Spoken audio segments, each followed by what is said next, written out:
नमस्कार, मी महेंद्र शेळके, विस्तार अधिकारी, समर सोशल फाउंडेशन कोल्हापूर यांच्यामार्फत अँटॉक्स-डी आणि अँटॉक्स-टी याचा वापर आपण नॅरोपॅथीमध्ये ज्या जखमा झालेले त्यासाठी करतो.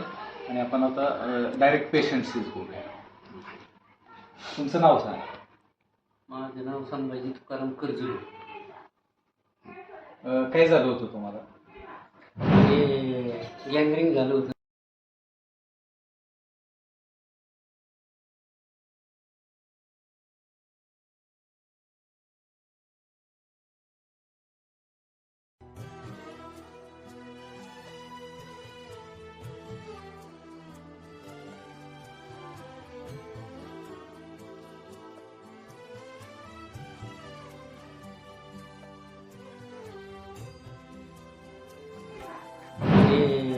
गँग्रीन झालं होतं.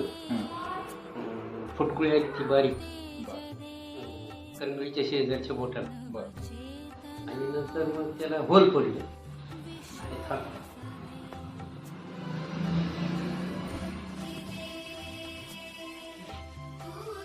होल पडल्यानंतर होल पडल्याच्या नंतर मग ते दवाखान्यात गेलो. तर ते म्हटले होईल बरं, औषध दिले. आणि नंतर मग घरी आलो तर घरी ते काळं पडत चाललं. काळं पडल्याच्या नंतर डॉक्टरने सांगितलं ते बोट काढावं लागेल. ते बोट काढलं तर त्याच्या शेजारचे 2 काळे झाले. परत ते काढल्याच्या नंतर परत 2 काढले.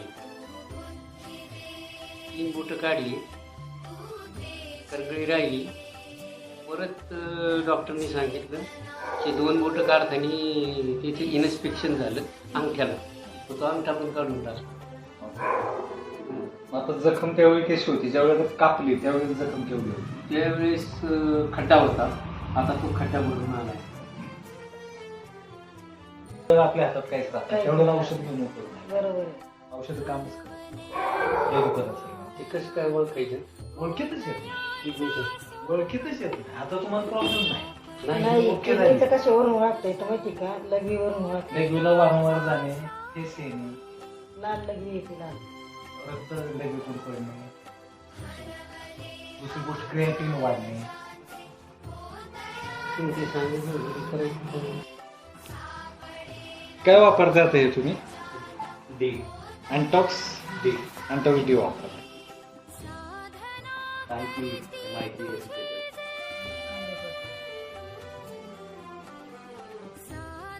ठीक आहे. आता परत फोटो काढ निघालं तर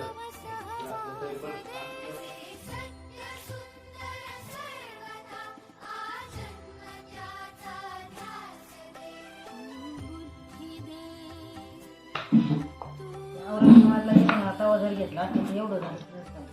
हा ना, पण आता कसं की ते योगायोगाच्या गोष्टी आहेत. त्यावेळेला त्यांना औषधच पचत नव्हतं. पद्धत पण नव्हतं आणि हे सगळं करायचं म्हटल्यावर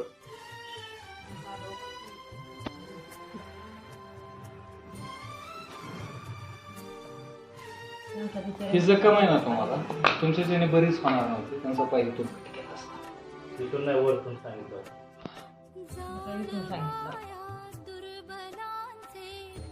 त्यांनी सांगितलं होतं जिथपर्यंत ते असेल ना तिथपर्यंत करायलाच लागणार.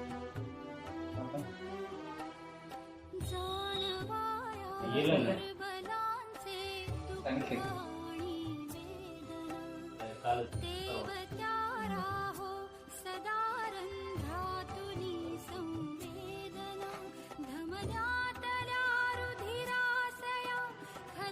ऐकलं पाहिजे.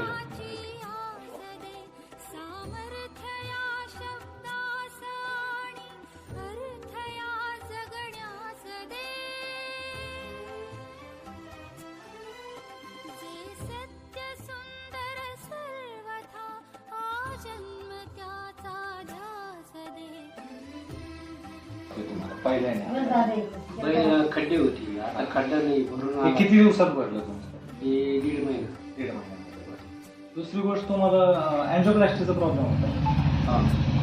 अँजिओप्लास्टीसाठी तुम्हाला HLK दिला, बरोबर? तर HLK घेण्या अगोदर तुम्हाला काय फरक पडत होता? काय पडला होता? HLKची बॉटल घ्यावी. आता हे HLK तुम्हाला दिला आपण, कारण तुम्हाला काय झालं, ब्लॉकेज ब्लॉकेजचे प्रॉब्लेम झाले होते बरोबर. तुमचं ऑपरेशन झाले का त्याचं? नाही नाही. पण ब्लॉकेज आहेत तुम्हाला. ब्लॉकिंगसाठी छातीमध्ये धडधड होत होते तुम्हाला. हे चालू केलं तुम्हाला बंद झालं. पूर्ण बंद झालं. आता रिलॅक्स वाटतं. आम्हाला आल्यानंतर त्रास होतो. आता परत आम्हाला आलेलंच नाही ना. आता ह्याच्यात होईल म्हणजे तुम्हाला तुम्हाला आता कमी झालं. नाही, कमी आता झालं. पण जरी आभाळ आलं ना तर थोडा त्रास ते होतो. थोडंसं म्हणजे आता हे पण चालू आहे आणि हे पण चालू आहे. ब्लॉकेजचा प्रॉब्लेम कमी झाला आणि तुमची जखमी झाली. चहा पण चालू. शुगरची लेवल काय चालू आहे? पहिली किती असायची पहिली 300, 350, आणि आता किती हे चालू आहे? आता 200 च्या 200चा.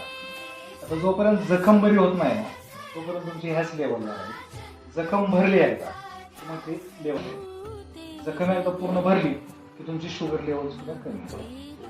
इन्सुलिन वगैरे नाही. इन्सुलिन बंद झालं ना तुमचं. इन्शुरन्स नव्हतं. इन्सुलिन नव्हतं त्यामुळे गोळ्या पण तुमच्या कमी होत्या. दवाखान्यात होते insulin. मग आता दवाखान्यात देतातच ते. देतात. पण आता गोळ्या किती टाइम चालू तुम्हाला? एकच तरी. एकच टाइम चालू ती पण गोळी बंद होऊन जाईल थोड्या दिवसात.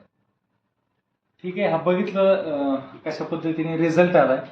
तर गँग्रीन असणाऱ्या सर्व पेशंटला मी एकच विनंती करेल की अँटॉक्स डी आणि अँटॉक्स टीचा वापर करा आणि आपले अवयव वाचवण्यासाठी प्रयत्न करा.